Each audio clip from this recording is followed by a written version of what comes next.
또한 마찬가지로 신학자들도 신명기서의 전체적인 흐름과 구조를 잘 파악하기 어려워드렸습니다. 왜냐하면 신명기의 그 내용이 하나의 흐름으로 가지 않고 갑작스럽게 돌발적인 내용들이 다른 내용들이 끼어들기도 하고 전체적인 그 흐름이 통하지가 않았습니다.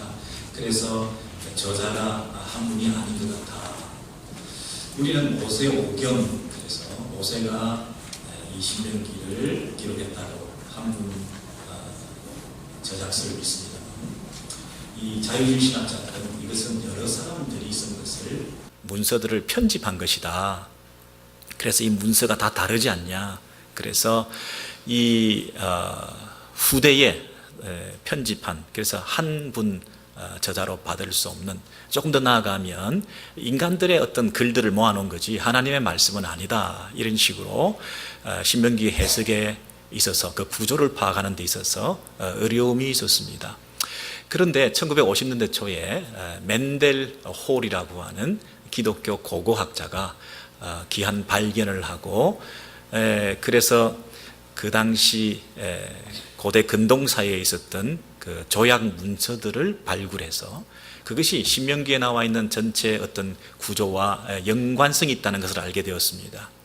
여러분, 히타이트 족속 아시죠? 성경에 나와 있는 헷 족속이라고 하는 철기 문명이 많이 발달해 있던 BC 12세기, 13세기, 14세기 이런 데 아주 왕성했던 제국을 형성했던 그 나라가 주변에 있는 작은 나라들을, 약소국들을 점령을 합니다. 그래서 그 나라들을 다 다스릴 수 없으니까 그 약소국들의 왕들을 계속 유지시켜 주는 대신에 조약을 맺습니다. 그러니까 분봉왕들을 세우고 히타이트의 제국의 상왕이, 강대국의 이 종주 왕이 그 약소국의 왕들과 계약을 맺습니다. 이것을 종주권 조약이라 이렇게 말합니다. 여러분, 종주 이런 말 들어보셨죠? 태권도가 한국이 종주국입니다. 그죠? 그런 면에서 이 어떤 그 국기원에다가 세금도 바치기도 하고, 그죠? 그다음 피를 내기도 하고, 그다음에 모든 것을 컨트롤 받습니다. 세계 모든 그 체육기관들이나 태권도 관할하는 그런 이 법 같은 것도 정하게 되고, 서울에서 하라는 대로 이렇게 하게 되어 있습니다. 물론 그것은 태권도를 세계에 보급하고 확산시키기 위해서 좋은 의도로 그렇게 하는 것이지만, 입장을 바꿔 생각해서 정치적으로, 외교적으로, 군사적으로 그 나라를 점령했다고 생각을 해보십시오. 이러면 굉장한 불평등 조약이 맺히는 것입니다. 살려주는 대신에 우리 시키는 대로 하라. 당신이 왕노릇 계속 하게 할 테니까 우리한테 바쳐라. 그렇게 얘기를 하는 겁니다. 그래서 그 종주권 조약의 제1항은 뭐냐면 전문, 그래서 내가 누구다, 이 상왕, 강대국의 이 종주권을 가진 내가 누구다 하는 것을 밝힙니다. 두 번째는 역사적 서언이라, 그래서 너와 나 사이에 이런 일이 있었지 않았느냐, 내가 너희들을 점령했는데 살려주지 않았느냐, 그러니 내가 베푼 그 은혜를 생각해라. 역사적인 둘 사이에 있었던 얘기들을 쓰고 있습니다. 세 번째는 그러므로 너희가 어떻게 해야 되겠느냐, 의무 규정이라는 게 있습니다. 이렇게 해야 한다. 예를 들면 너희들에게는 외교적인 자율권이 없다. 군사적으로 우리가 보호해 줄 테니까 다른 나라하고는 조약을 맺지 마라. 나하고만 관계를 독점적으로 맺지 주변에 있는 다른 나라에게 도움을 요청한다든지 하면 우리가 가만두지 않을 거다. 우리에게 예속되어 있는 것을 기억해라. 다른 신을 섬기지 마라. 다른 왕을 섬기지 마라. 다른 나라와 조약은 맺지 마라. 그렇게 되어 있습니다. 그리고 납세를 해라. 공물을 바쳐라. 조공을 드려라. 그리고 그 밑에는 뭐가 되어 있냐면 이 조약을 서로 체결해서 이것을 늘 기억해라. 그래서 조약 문서를 만들어서 양쪽이 보관을 하고 각각 자기가 믿는 신에게 가서 맹세를 해라. 신에게 맹세해서 그것을 어기면 벌을 받게 되는 것이다. 그래서 그 의무 규정 밑에는 뭐가 되어 있냐면 축복과 저주에 대해서 나와 있습니다. 축복과 저주. 이렇게 법을 잘 지키고 의무를 지키면 내가 보호해 줄 것이고, 안 그러면 내가 가서 짓밟아 버릴 거다. 저주에 대한 선언을 하게 되어 있습니다. 여러분, 이렇게 1년에 한 번씩 끄집어내어서 보관하고 낭독도 해라. 백성들 전체가 이걸 함께 읽어라. 최대 1년에 4번까지 너희들은 읽어야 된다. 그걸 어기면 벌을 받는다. 이런 조항들이 종주권 조약의 형식이라고 하는 게 있습니다.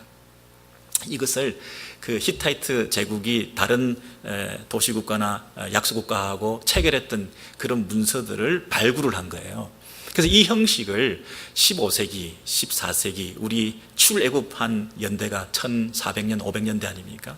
그 이스라엘 민족의 역사와 이렇게 대비를 시켜서 그동안 난제로 남아 있었던 신명기의 구조 파악하는 데 도움을 줄 수 있도록 보니까, 아니 신명기의 구조가 그런 종주권 조약의 구조의 형식과 일치하는 거예요. 아, 이거였구나. 그래서 그동안 이 아주 그냥 난잡하게 신명기 구조가 이렇게 흐름이 없었던 것이 보니까 이런 구조로 전문, 역사적인 선, 그리고 이 의무, 다른 나라와는 섬기지 마라, 뭐 이런 것, 규정, 의무 규정이 쫙 나와 있고, 그 다음에 이것에 대한 축복과 저주, 이렇게 쫙 나와 있는 거예요. 그러고 보니까 신명기 28장에 여러분 축복장, 저주장 이런 거 보셨죠? 이렇게 하면 복을 받고 이렇게 하면 벌을 받고 하는 그 위에 그 28장 있기까지 그 위에 4장부터 계속해서 20몇 장까지는 의무 규정인 거예요. 이렇게 해야 된다, 저렇게 해야 된다. 그리고 그 제일 앞에 보면 나는 여호와라 그렇게 돼 있어요. 그리고 너와 나 사이의 관계는 갑과 을의 관계가 아니라 하나님께서만이 너를 사랑하는 언약 관계로서 세상의 종주권 조약과는 비교할 수 없는 그 형식을 차용해 오기는 했지만, 빌려 오긴 했지만 내가 세상의 왕과는 다른 선한 왕이다. 이 하나님이 이제 그 이스라엘 백성과 언약을 맺는데, 하나님께서는 우리와 관계를 가지시기 위해서 신령한 하늘의 언어로 말씀하지 않고 구약의 그 언어로 인간의 말과 글자를 빌려서 우리가 알아들을 수 있도록 말해 주셨을 뿐 아니라, 그 당시 역사적인 배경, 사람들이 다 알고 있는 조약, 이런 것들을 가지고 와서 이런 형식을 빌어서 내가 너에게 말해주면 너희들이 잘 알아들을 수 있지 않겠냐. 문화와 환경과 역사적인 상황들을 잘 헤아리셔서 하나님께서 어떻게 하면 더 잘 전달할 것인가 하는 것을 통해서 이스라엘 백성들에게 그 형식을 빌어서 설명해 주는데, 그러나 형식은 비슷하지만 그 내용과 중심은 너무나 판이하게 다르다. 그것을 잘 캐치하는 것이 너희들이 해야 될 바고 우리가 신명기를 해석하는 관건이 되는 것이에요. 그래서 여러분, 그 신명기 28장에 축복과 저주장이 있는 것도 그런 관점에서 보셔야 될 것이고, 그리고 두 돌판을 10계명을 받으면, 두 돌판 우리가 그렇게 얘기를 하면, 첫 번째 돌판은 1계명부터 4계명까지 하나님과 사람의 관계된 것이고, 5계명부터 10계명까지는 사람과 사람의 관계가 되는 것이다. 그래서 우리는 이 두 돌판이 이렇게 둘로 나눠진 줄 알지만 그런 관점으로 보시면 안 되고, 똑같은 것을 두 판에다 기록했는데 하나는 하나님이 가지시고 하나는 이스라엘 백성들이 가져서 각자가 이걸 보고 지키고 행해야 된다 하는 것을 두 돌판, 같은 내용을 가지고 두 돌판을 나누어 가진 거거든요. 그런데 이 돌판을 각자 조약 문서를 가지고 각자 자기가 섬기는 왕의 신전에다 모시게 되어 있는데, 이제 이스라엘 백성들 입장에서는 자기가 섬기는 왕의 신전이 어디입니까? 성막이거든요. 여호와 하나님 계시는 그곳에 성막에 가서 이 조약 문서를 모셔야 되고, 하나님 당신께서는 어디다, 당신이 거하시는 곳이 어디입니까? 성막이거든요. 그러니까 성막에 그곳에, 다른 나라들은 조약을 맺으면 각각 가지고 가서 모시고 있지만 우리는 한 하나님 앞에서 하나님과 한 약속이기 때문에 우리의 종주는 하나님이시니까 하나님이 계시는 곳, 그리고 우리가 믿는 하나님이 계시는 곳 같은 거예요. 같은 곳이니까 그 성막에 언약궤 안에 두 돌판을 같이 넣는 거예요. 그래서 이 언약을 지키면 이렇게 벌을 받고 이렇게 저주를 받는다. 이 약속을 이제 붙들고 이스라엘 백성들이 이 종주권 조약을 맺은 상왕, 분봉왕이 아니라 상왕이신 그 하나님, 그 하나님의 법 아래서 그 언약 관계 속에서 살아가게 되었다는 것이에요. 그래서 이스라엘 백성들의 삶은 언약을 떠나서는, 그 하나님과의 이 계약 관계라고 하는 것을 떠나서는 생각할 수가 없고, 그들의 삶의 모든 이 영역에서 늘 의식해야 되는 것은 율법서를 낭독하고 자손들에게 알려주고, 그리고 늘 미간에다 붙이고 손목에다 걸고 문지방에다가 기록하고 해서 늘 낭독하고 보관하고 기록해서 그 말씀대로 살아가는 그 백성들이 되었다 하는 사실이죠. 그래서 오늘 본문에 신명기 5장에 있는 그 십계명이 주어지는 그런 상황 속에서도 그런 종주권 조약이라고 하는 역사적인 문서의 형식을 빌어서 우리가 이해를 해야 이 말씀이 잘 이해가 되어질 수가 있어요. 잘 보시면요, 나는 전문입니다. 나에 대해서 지금 말하는, 그리고 나와 너의 관계에 대해서 역사적으로 어떤 일이 있었던가에 대해서 얘기하고 있습니다. 나는 너를 애굽 땅 종되었던 집에서 종되었던 그 노예살이 가운데서 너를 인도해낸 하나님 여호와라. 너와 나 사이에 이런 일이 있었다. 그렇게 얘기를 함으로써 충성과 의무에 대한 근거를 마련하는 것입니다. 그러므로 너는 이렇게 해야 된다. 그러면서 나 외에는 다른 신들을 내게 두지 말라. 다른 신을 의지하면 안 돼. 다른 나라와 조약을 맺으면 안 돼. 다른 나라를 믿는다는 것은 다른 나라가 숨기는 그 다른 신을 믿는다는 것이기 때문에 다른 나라와 조약하는 것은 곤란하다. 그리고 하늘에 있는, 그리고 땅에 있는, 땅 및 물 속에 있는 그 어떤 형상도 만들지 말라. 나만 믿어라. 내가 상왕이다. 내가 종주다. 종주권을 가진 하나님이다. 이렇게 말을 하는 거죠. 하나님은 질투하는 하나님이다. 조금 다르죠. 다른 왕은 뭐 질투하고 이럴 필요가 뭐 있습니까? 마음 상하고 기분 나쁘면 가서 그냥 다 부숴버리면 되는데, 이 하나님은 인격적인 관계가 있다. 질투의 반대말은 뭡니까? 사랑 아니겠습니까? 이 사랑이라고 하는 그 인격적인 관계 속에서 너의 마음을 내가 뺏기를 원하고 가지기를 원하는 거지, 껍데기밖에 없는 형식과 규례를, 법을 지키는 거 원하지 않는다. 나는 질투하는 하나님이다. 처음부터 우리 종주가 되시는 우리 하나님은 좀 다른 거예요. 동기가 벌써 마음에서부터 이 법을 지켜야 된다 이렇게 말씀하시죠. 나를 미워하는 자의 죄를 갚되, 여러분, 이 법을 지키지 않는 것은 나를 미워해서 그렇다는 거예요. 껍데기밖에 없는 순종으로 형식적인 관계를 유지하려면 그건 옳지 않다. 법을 지키지 않는 것은 너와 나 사이의 관계를 부정하는 것이고 나를 미워하는 꼴이니까 나 그거 원하지 않는다. 이 사랑의 동기를 가지고 나를 사랑하고 내 계명을 지키는 자 그랬잖아요. 내 계명을 지키는 그 앞에 뭐가 있어요? 나를 사랑하고, 나를 사랑하고. 사랑의 동기를 가지고 이 계명을 지켜야 되는 것이다. 그들에게는 내가 천대까지 은혜를 베풀 것이고, 그리고 나를 미워해서 법을 지키지 않는 사람은 3, 4대까지 그 벌을 면하지 못하게 할 것이다 이렇게 말했어요. 그럼 3세대와 천대가 서로 대조되어 있습니다. 여러분, 세상의 그 종주권을 가진 왕들은 법을 잘 지키고 순종하면 그건 당연하게 생각하겠죠. 무슨 그렇게 큰 상을 주겠습니까? 뭐 당연하다, 그리고 잘했다, 치열업하고 조공이나 계속 바쳐라. 그래서 그 관계를 유지함으로 적당히 잘 될 거다 이렇게 해줌으로써 계속 부려먹고 이용해먹고 그 사람들로부터 뭔가를 더 생산한 것을 가지려고 하는 이익을 위한 칭찬이지 진심 어린 칭찬은 아니거든요. 진짜 사랑하면 풀어줘야죠. 근데 끝까지 붙잡고 있으면서 잘한다 잘한다는 것은 결국 내가 너의 것을 다 빼먹겠다는 얘기거든요.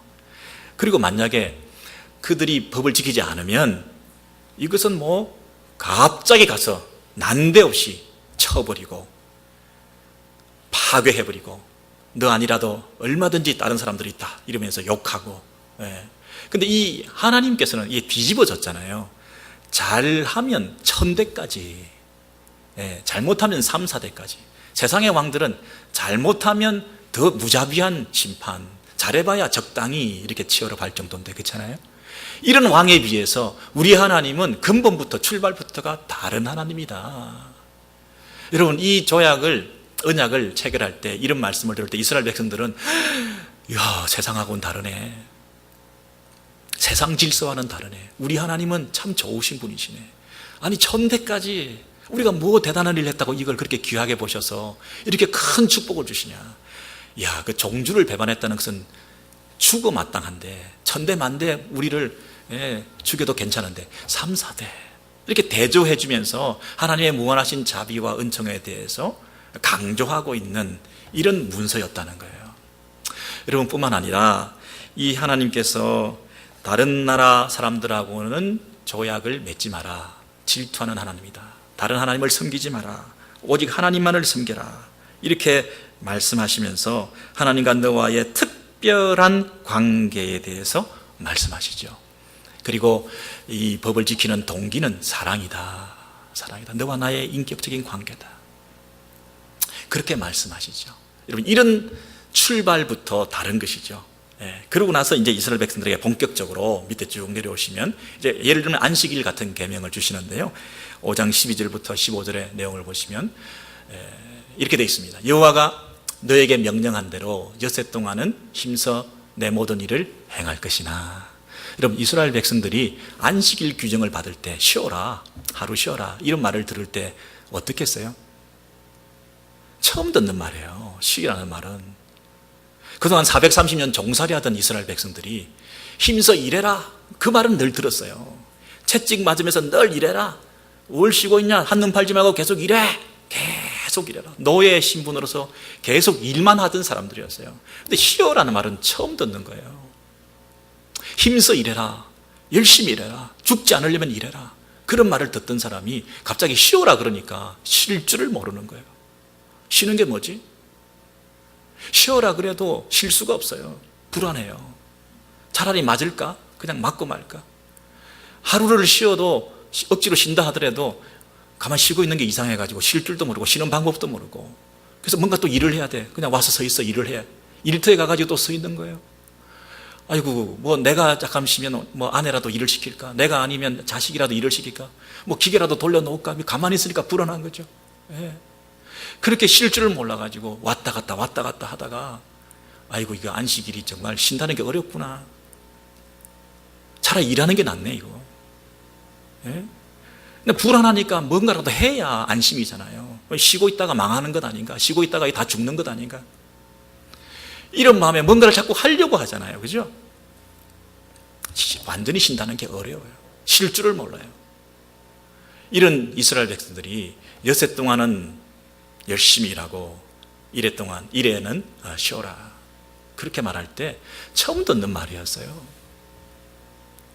여러분, 그런데 자기뿐 아니라 누구도 가축이나 아들이나 딸이나 남종이나 여종이나 객이라도 아무 일도 못하게 하고 그랬습니다. 나만 쉬어서 될까? 나는 쉬어야 되겠다. 그러면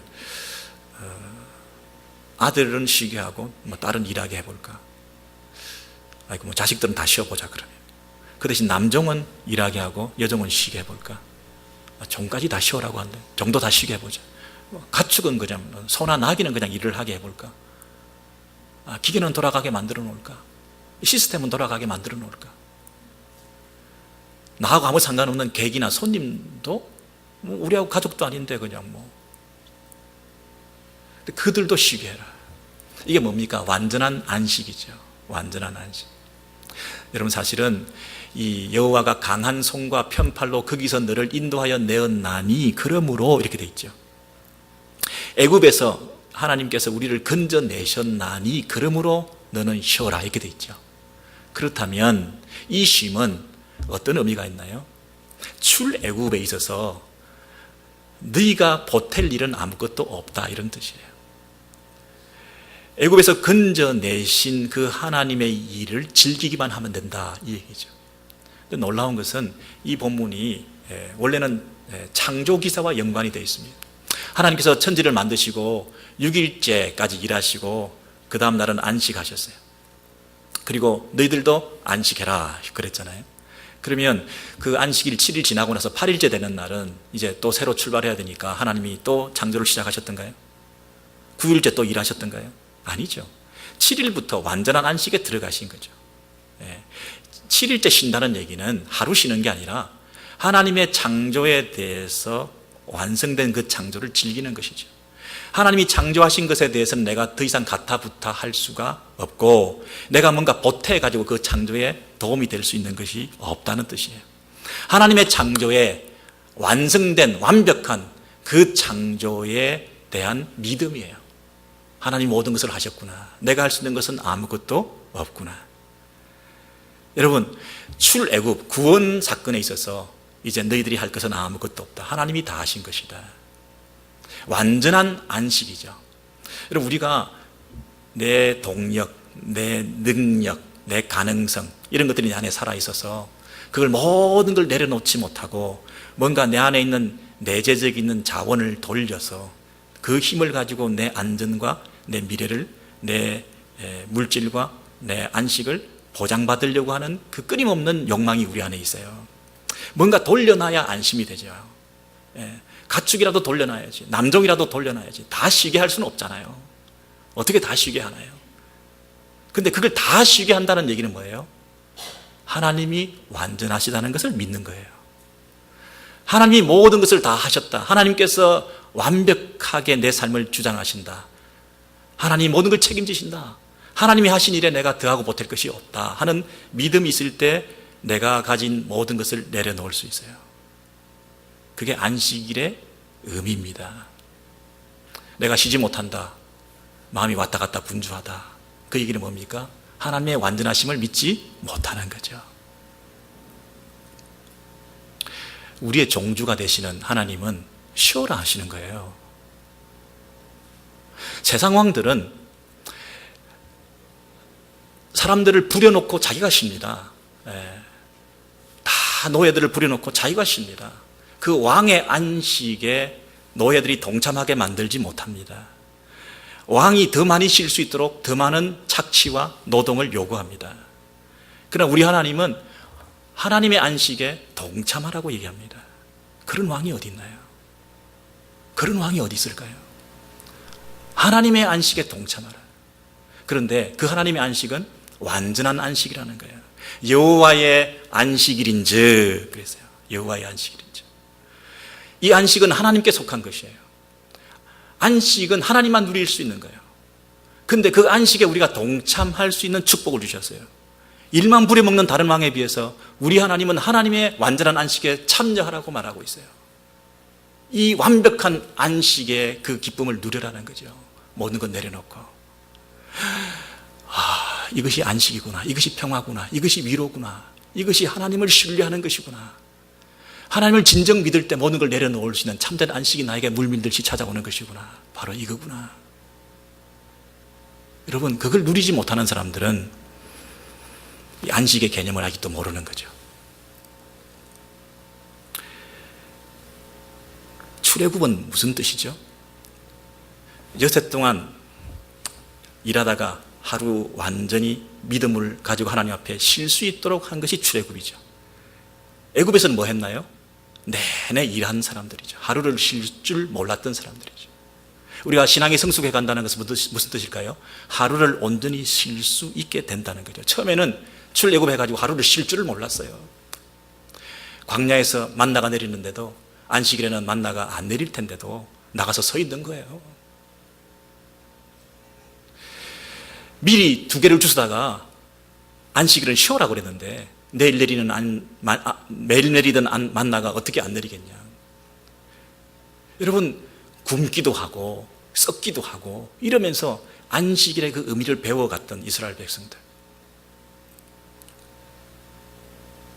우리 상왕이 되시고 종주권의 참 종주가 되시는 우리 하나님은 당신의 안식에 우리를 참여시켜 주시고 세상에는 없는 그 완전한 안식, 인간 피조물이 만든 그 세상과 제국의 그 왕이 주는 평화, 팍스 로마나, 이 세상의 모든 패권을 가지고 있는 히타이트 제국의 그 왕이 주는 평화, 그런 안식 말고 창조주 하나님, 우리의 구원자 하나님, 우리 인생의 모든 주인 되시는 그 하나님, 우리의 미래와 우리의 인생을 영원까지, 천대 아니라 만대까지, 영원까지 책임져 주시는 그 하나님 앞에서 진정한 안식을 누리는 것을 배우는 신앙. 여러분, 어떻게 안 쉴 수가 있을까요?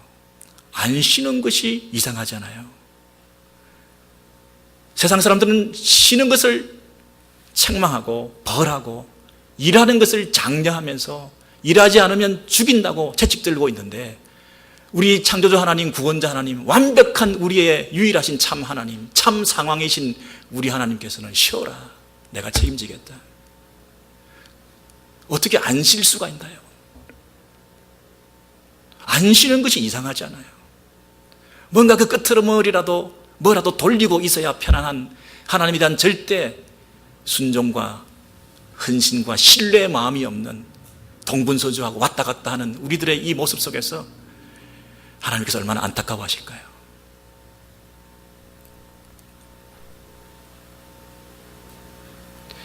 여러분, 이 안식일에 대한 계명은 어떤 면에서는 그 십계명 중에 가장 중심이죠. 우리 하나님을 하나님으로 제대로 이해하고 신뢰한다면 그 하나님에 대한 사랑으로 이런 하나님이 어디 있어? 이런 우리 안에 참된 자유를 주는 분이 어디 있어? 그 믿음을 가지고 사랑의 마음으로 그 하나님을 섬기는 거죠. 근데 그렇게 하지 않으면 하나님이 뭐 하신다고요? 질투하신다는 거예요. 너 왜 그러냐? 내가 너 책임 못 질 줄 아냐? 왜 이렇게 마음이 바쁘고 분주하니? 너 그거 졸업할 때 되지 않느냐? 출애굽한 지가 언젠데 1세대의 실패를 다 알지 않냐? 이제 2세대가 되었잖아. 이 설교 반복해서 하고 있는 거잖아. 이제 가나안 땅에 들어가야 되잖아. 천국 들어갈 때 다 됐는데 아직도 그러고 있냐? 언제 예수 믿었는데? 여러분, 이런 안타까운 마음을 가지고 하나님께서 또 언약을 갱신하시면서 출애굽기를 통해서 언약을 주시고 신명기를 통해서 언약을 갱신하시면서 실패한 1세대들을 졸업시키고 이제 그 다음 세대 2세대들에게 너희들은 그 역사를 되풀이하지 마라. 다시 한번 말씀해 주시잖아요. 오늘 저와 여러분 가운데 언약의 갱신의 역사가, 그리고 갱신된 언약에 순종하고 그 언약을 다시 한번 허락해 주시는 그 하나님 앞에 감격함으로 사랑의 마음과 중심의 동기를 가지고 다시 한번 여러분 그 하나님 앞에 믿음으로 신뢰함으로 나아가는 그런 은혜가 있기를 원합니다. 정말 하나님께서 우리에게 그걸 원하시는 것 같아요. 그래서 이 언약의 갱신이라는 게 참 중요합니다. 새로워질 수 있잖아요. 다시 출발할 수 있잖아요. 옛 사고와 생활 패턴을 버릴 수 있잖아요. 다시 한번 재출발할 수 있잖아요. 매듭을 새로 한번 만들 수 있잖아요. 얼마나 감사한지요. 여러분, 신명기 전체가 이 조약이라고 그랬습니다. 제가 이런 조약들이 계속 의무 규정들이 쭉 4장부터 쭉 나오다가 다 살펴볼 수는 없지만 여러분 24장 그 뒤에까지 한번 쭉 넘어가셔서 이 어떤 약속을 주시는지요, 어떤 조약을 맺게 하시는지요, 경제적인 약자, 사회적인 그 소외계층, 이런 분들을 향해서 하나님께서 얼마나 섬세한 마음을 가지셨는지 잘 보세요. 너는 객이나 고아의 송사를 억울하게 하지 말라. 과부의 옷을 전당 잡지 말라. 여러분, 추운데 돈이 없어가지고 그 과부가 옷을 담보물로 돈을 빌려 쓰려고 하고 그렇게 할 때 여러분 그 과부의 옷을 전당 잡지 말고 그냥 돈을 줘라 이렇게 얘기하는 거죠. 이중적인 고통을 주지 말라 이런 얘기예요. 또 이자를 받지 말라 이렇게 돼 있죠. 여러분, 그 당시 함무라비 법전이나 이런 데는 이율에 대한 얘기는 있지만 이자를 아예 받지 말라 이런 법을 준 경우는 없어요. 고리대금업자를 하나님이 너무너무 싫어하신 이유가 뭐겠어요? 이중적인 고통을 주니까 상대방의 가난이라고 하는 약점을 이용해서 더 많은 부를 네가 불리려고 하는 아주 나쁜 놈이라는 거예요. 그런 놈은 이 공동체 필요 없다. 나는 그런 인간들 필요 없다. 그렇게 얘기하시는 거잖아요. 하나님께서 이렇게 말씀하십니다. 너는 애굽에서 종되었던 일과 여호와께서 너를 거기서 속량한 것을 기억하라. 지금 다른 사람한테 지금 주는 계명이 아니야. 네가 종노릇할 때를 생각해봐. 그 종노릇하는 데서 당했던 그 억울함, 그 약자로서 당했던 그 고통, 그 피눈물 나는 그 모습들을 네가 한번 돌이켜봐. 네가 거기에서부터 내가 너를 건져줬는데 네가 어떻게 다시 구원받은 사람으로서 너보다 하층에 있는 연약하고 소외된 자들을 향해서 착취하고 이용해 먹고 그들을 통해서 네가 부를 더 축적할 수가 있겠냐? 너는 그래서는 안 되지. 인간이 그러면 안 되지. 네가 다른 사람이면 몰라. 네가 종노릇 하던 상태에서 건진받아서 이제 자유인이 됐는데 어떻게 네 삶을 통해서 참 자유를 전파하지 못하고 더 밑에 오히려 더 종속시키는 물질을 가지고 권력을 가지고 네 밑에 줄을 세우는 그런 일이 있을 수 있냐?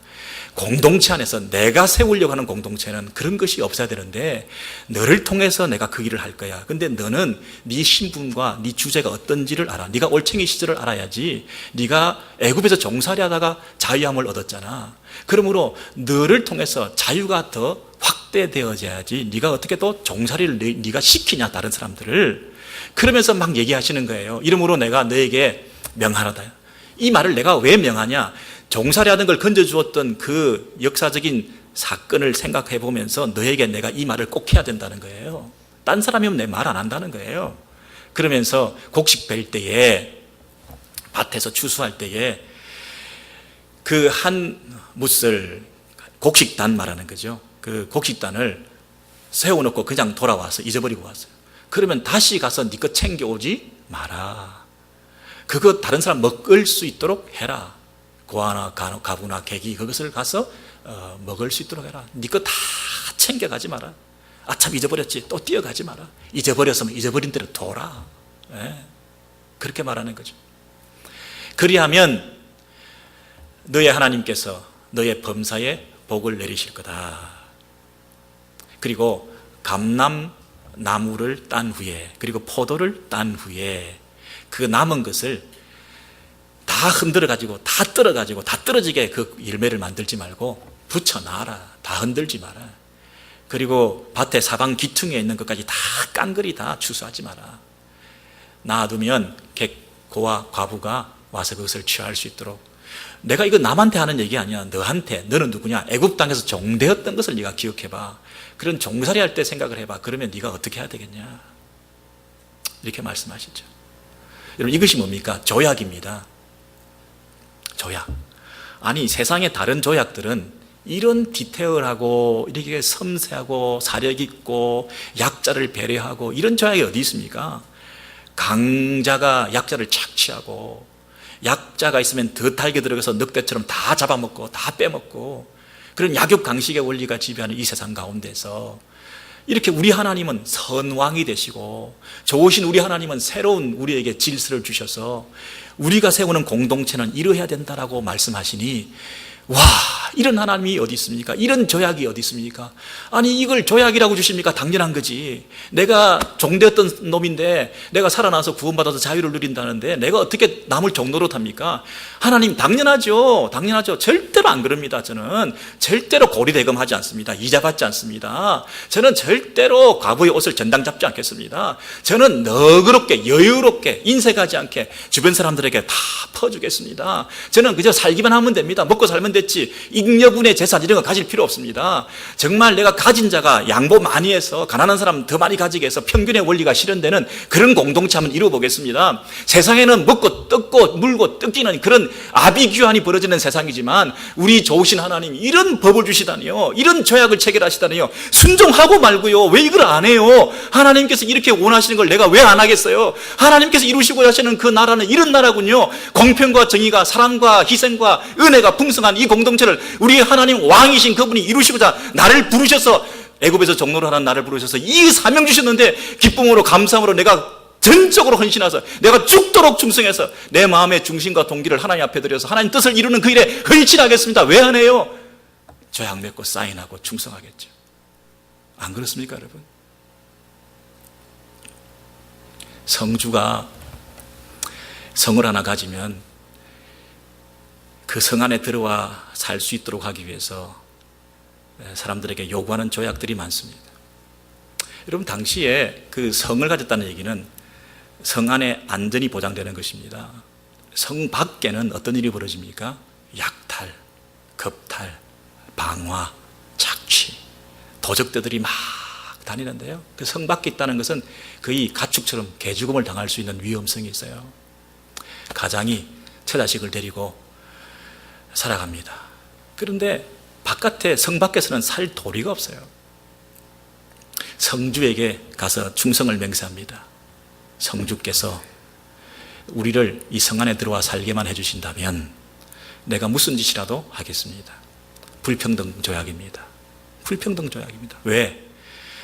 성 안에 들어올 수 있는 조건을 강화시켜서 내가 더 많은 것을 얻어야 되니까 그런 약자, 사회적 소외계층, 돈 없는 사람, 이런 사람들을 더 이용해 먹을 수 있습니다. 그래서 이런 일을 바쳐야 된다, 이런 걸 해야 된다. 그리고 어떤 조항까지 있는지 아십니까? 네가 결혼을 하거든, 네가 아내를 얻거든, 네 자식이 이제 처음 시집을 가거든, 다 나를 거쳐서 가게 해라. 좋습니다. 아니 어떻게 그런 짓을 이 야만인이 그렇게 말할 수 있습니까?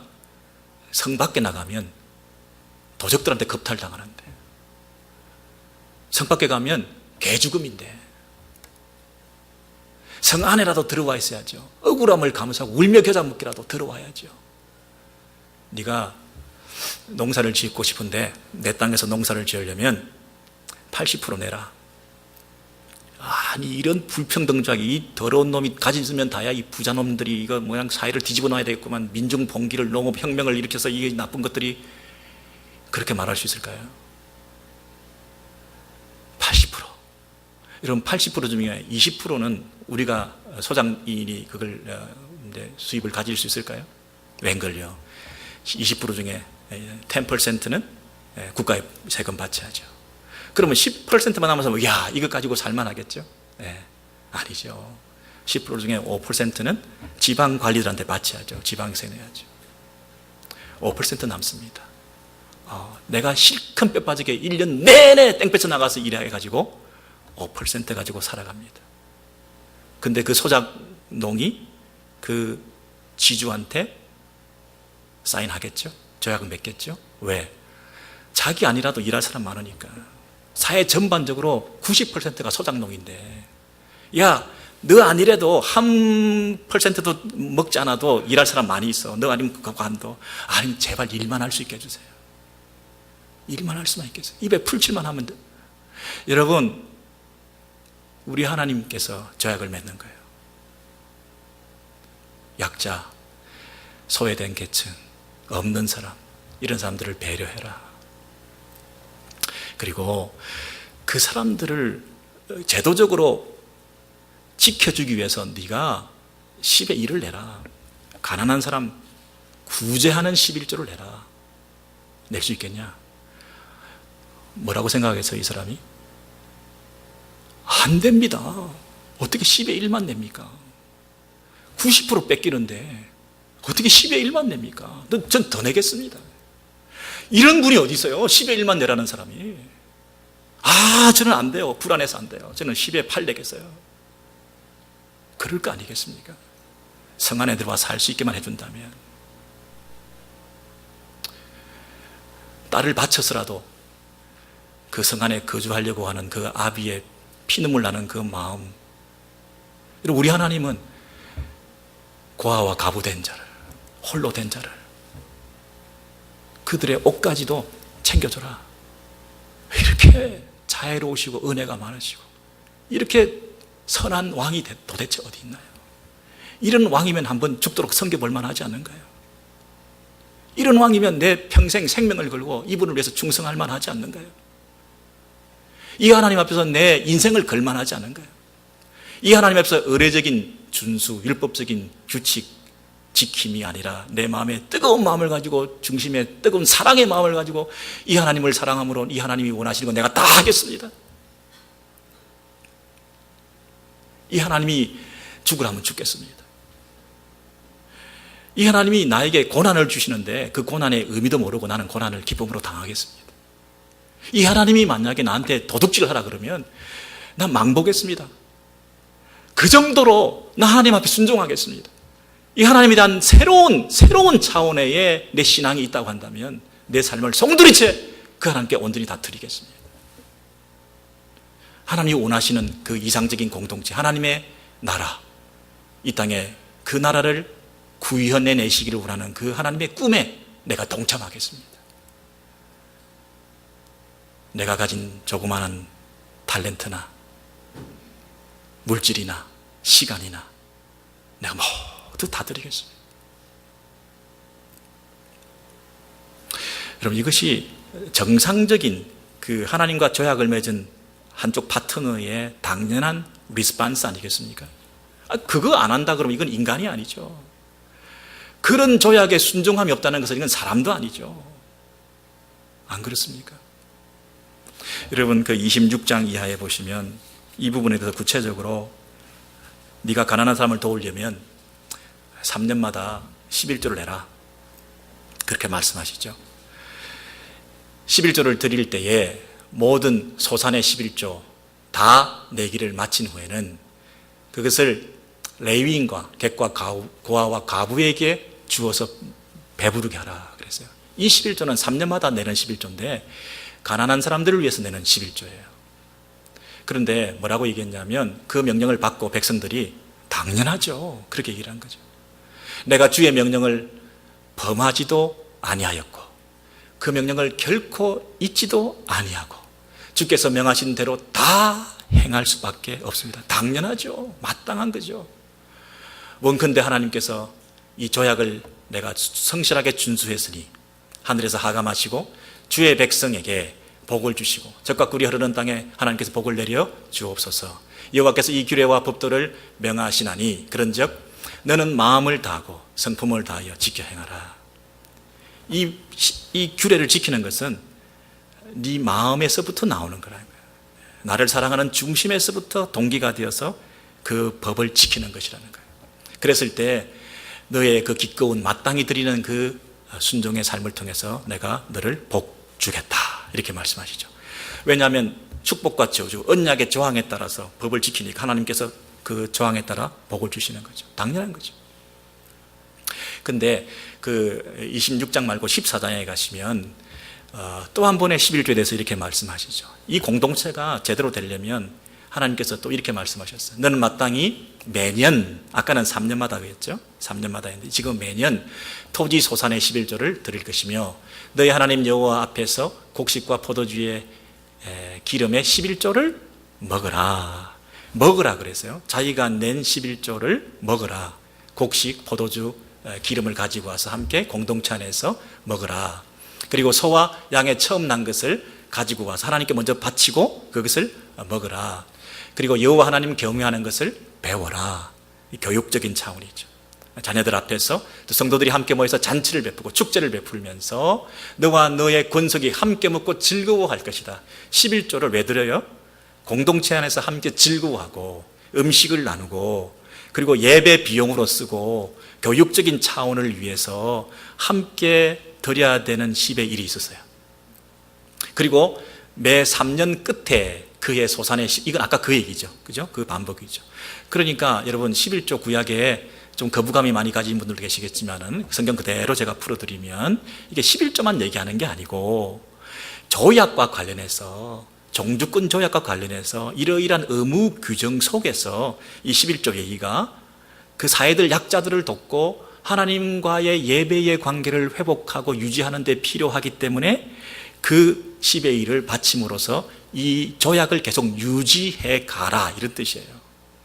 그래서 첫 번째 11조는 제사장들에게 드렸지 않습니까? 제사장들에게 레위인들을 통해서 하나님 앞에 예배 드리는 데 수종될 수 있도록. 그리고 또 11조는 어디 들었나요? 예배 비용을 위해서 그리고 성도들끼리 교제하기 위해서 교육적인 차원에서 함께 축제를 벌이기 위해서 우리가 먹는 음식을 위해서 11조를 내었어요. 매년. 그리고 3년마다 내는 건 뭐였나요? 구제를 위해서 약자를 돕기 위해서 선교 차원에서 3년마다 내었어요. 그러면 적어도 23.33%래요. 그죠? 3년마다 드렸으니까. 여러분 구약에서 이스라엘 백성들이 23.33%의 11조를 드렸어요. 그때 그들은 어떤 반응을 했겠어요? 와, 이건 거저먹기다. 7, 80%를 우리가 먹다니. 세상에. 다른 종주권 조약 맺은 세상의 다른 왕들 앞에서 착취당하고 있는 그들을 봐라. 5% 먹기 위해서. 딸을 성주에게 바치고도 간신히 살아남기 위해서.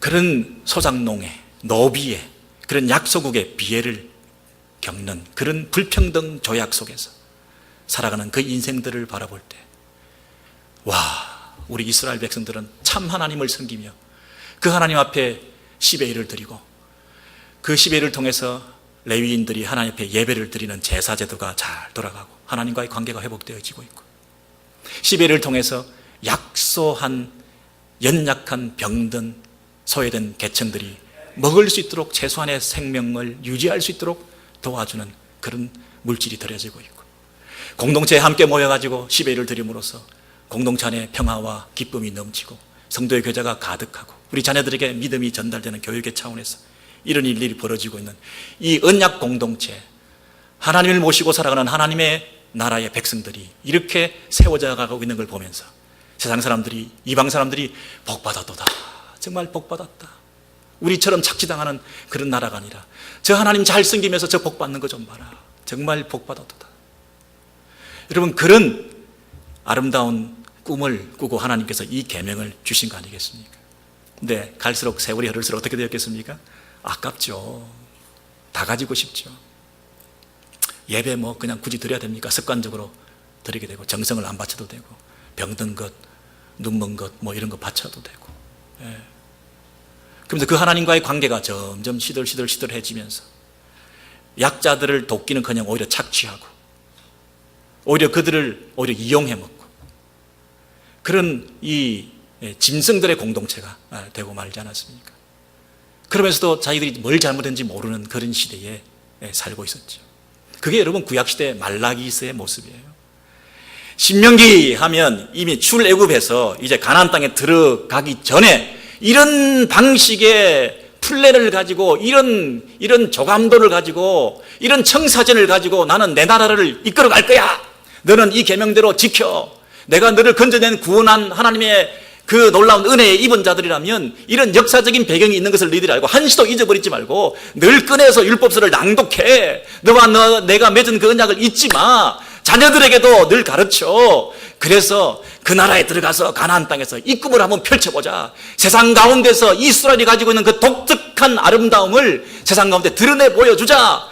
세상에 불평등 조약을 맺고 신음하고 있는 그들에게 하나님 앞에 돌아오면 이런 아름다운 삶을 살 수 있고, 이런 하나님과의 관계에 새로운 언약에 들어갈 수 있는 이런 축복된 관계를 가질 수 있는 이 나라에 들어올 수 있도록 그들에게 선전할 수 있는 그런 공동체 한번 이뤄보자. 아멘, 갑시다. 가나안 땅에 들여다 보내놨더니 가나안 땅에 들어가가지고 딴짓을 하고 자기의 영광을 추구하고 자기 만족을 추구하고 자기 먹고 사는 데에 급급해서 하나님 잘 안 섬기고 예배 더 많이 하고 11을 잘 안 내니까 레위인들이 하나님 일에 집중할 수 없어가지고 거리에 돌아다니면서 사사시대에 우상 숭배하는데 제사장에 들어가가지고 그들에게 거들먹거리면서 돈이나 한 푼 얻어쓰고 그렇게 살다가, 여러분 말라기서 마지막으로 한번 우리 보시면 말라기서 3장 7절부터 12절까지, 이 말라기서 얼마나 거부감이 많습니까? 맨날 11조 내라 한다고. 그런 본문이 아니에요. 언약적 관점에서 이해를 하셔야죠. 그 언약적 관점에서 하나님께서 너희가 나의 규례를 떠나 그 조약을 지키지 않는다는 거예요. 조약을 지키지 않는다는 거예요. 너희는 나의 것을 도둑질하였다. 우리가 어떻게 도둑질했습니까? 뻔뻔하게 이렇게 말했죠. 야, 예를 들어서 한번 보자. 11조 한번 봐. 이 11조와 헌물을 드림으로써 레위인들을 섬기고 약한 사람들을 섬기고 예배를 섬기고, 그래서 이 공동체가 공동체답게 하나님의 공동체로서 유지될 수 있는 근간이 바로 이 11조인데, 야, 너희들이 그거 안 내고 너희들이 챙겨 먹음으로써 도둑질함으로써 하나님의 사업을 망쳐놓고 있잖아. 하나님 앞에 예배 드리는 것을 등한히 하고 있잖아. 하나님을 하나님으로 섬기는 이 대접을 안 하고 있잖아. 그러니 지금 너희 공동체 안에 봐봐, 불쌍한 사람들 더 불쌍해지고, 빈익빈 부익부 현상이 심화되어지고, 분배의 정의가 실현되지 않고, 경제 민주화는커녕 이 엉망진창이 되어 있는 이런 공동체, 내가 원래 이거 원했냐?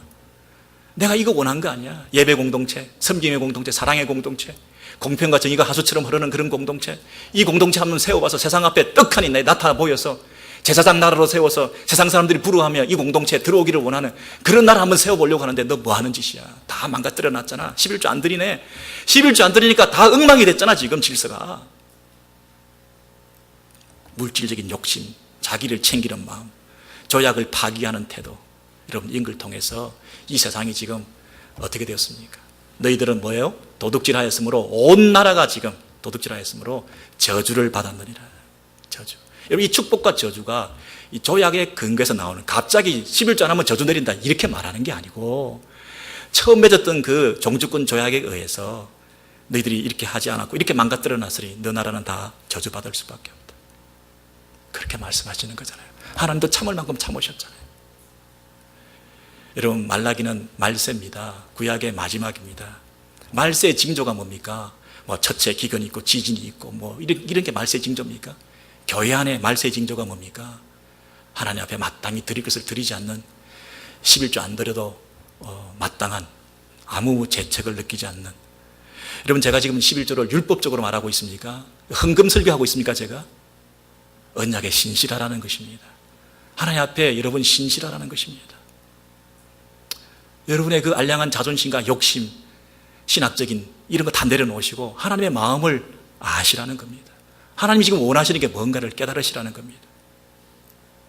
참 안타까운 것은 한국교회 어떤 큰 교단에서 이렇게 법을 만들려고 하는 움직임이 있었습니다. 예배 안 드리고 11조 안 하는 사람들은 교인 자격 박탈, 그 조항을 삽입하려고. 동부에는 어느 큰 교회에서, 이민교회인데 거기서는 11조 안 하고 교회 안 나오는 사람들은 직분 박탈하겠다고 그 조항을 삽입하려고. 제가 그 글을 읽으면서 얼마나 서글픈지 몰라요. 가슴이 미어지는 것 같아서. 우리 수준이 이것밖에 안 되나요? 다시 법으로, 율법으로 돌아가는 거예요. 다시 그 법을 만들어가지고 억지로 강제 규정을 가지고 그걸 하게 만드는 거예요. 오늘 메시지의 핵심이 뭡니까? 사랑입니다. 사랑의 동기로.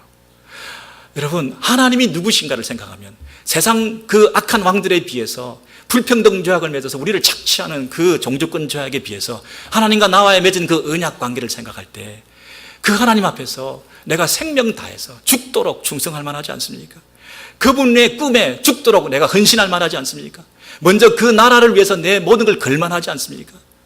예수 그리스도 하나님의 아들, 그분을 주시기까지 하면서 이 언약을 지탱해 가시고 그 언약을 계승해 가시고 새 언약을 통해서 우리를 천대가 아니라 영원까지 축복하기를 원하시는 이 하나님, 우리의 왕이신 새 언약의 중보자가 되시는 예수 그리스도를 통하여 하나님과 새로운 언약을 체결해서 우리를 영원까지 예수의 피 안에서 우리를 당신의 백성으로 삼아주시는 그 하나님 앞에 우리가 생명 걸만하지 않습니까?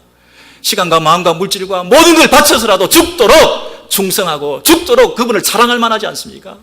그런 중심의 동기를 가지고 우리가 뭘 못 드리겠습니까? 뭘 우리가 아끼겠습니까? 우리 공동체 안에 필요한 것들을 위해서 우리가 우리가 인색하게 얘기하겠습니까? 우리가 잉여분의 것을 가지고 배 두드리고 있지 않고 우리가 더 객출하고 우리가 더 마음을 모아서 하나님의 꿈을 실현하는데 생명 걸 수 있는 그런 공동체가 되어야 되지 않겠습니까? 하나님의 마음, 하나님의 뜻이 오늘 저와 여러분 가운데 잘 전달되어지고 그 꿈이 성취되는 역사가 우리 가운데 있게 되기를 소원합니다.